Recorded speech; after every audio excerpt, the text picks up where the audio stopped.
ભાઈ, આ દુનિયામાં સૌથી વધારે પ્રેમ તને કોણ કરે છે? મારી બેન. અમને થોડુંક એના વિશે શબ્દોમાં કહીશ? હા વાલા, સાંભળ. પપ્પાની જેમ એ મારા પર ગુસ્સો કરે છે, મમ્મીની જેમ એ મારું ધ્યાન રાખે છે. મને રડતા એ કોઈ દિવસ નથી જોઈ શકતી. મારી કોઈ ભૂલ પર ખીજાવાના બદલે એ ખુદ રડી પડે છે. મને એ એની જાન કહીને બોલાવે છે. અને હા, એ મને પોતાના કાળજાનો કટકો કહે છે. સાચું કહું ને વાલા, તો એ એના જીવથી પણ વધારે પ્રેમ મને કરે છે. શું ભાઈ, કેમ છો બધા? અરે ભાઈ, શું થયું? કેમ આજે આવી રીતે ઉદાસ થઈને બેઠા છો? થોડા હસતા રહો.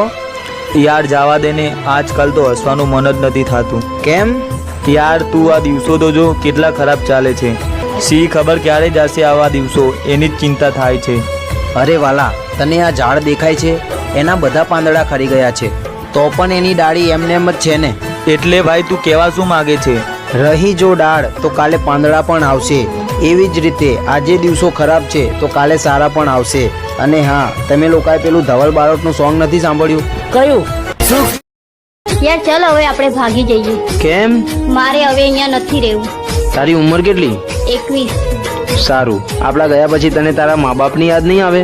ના, કોઈની યાદ નહીં આવે. તો પછી રહેવા દે. પણ કેમ? હા બોલ ને મારી જાનુ, શું કરે છે? ઓય જાનુવાળા, હું એનો બાપ બોલું છું. તું છે ને તારી હદમાં રહી જજે, નહીતર છે ને તારા હાથ પગ હાજા નહીં રહે. અને હા, એની સાથે લગ્નનું વિચારવાનું છોડ.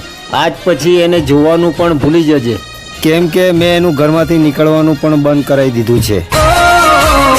છોડી તો હાબનો બારો ઘરમાં ક્યાં સુધી રાખશે, લઈને મને ભાગશે તું એ દાડે શું જાગશે. બદનામી ગામમાં થઈ જશે તારી, એના પેલા વાત માની લે મારી. બદનામી ગામમાં થઈ જશે તારી, એના પેલા વાત માની લે મારી. એને બનાવી દઉં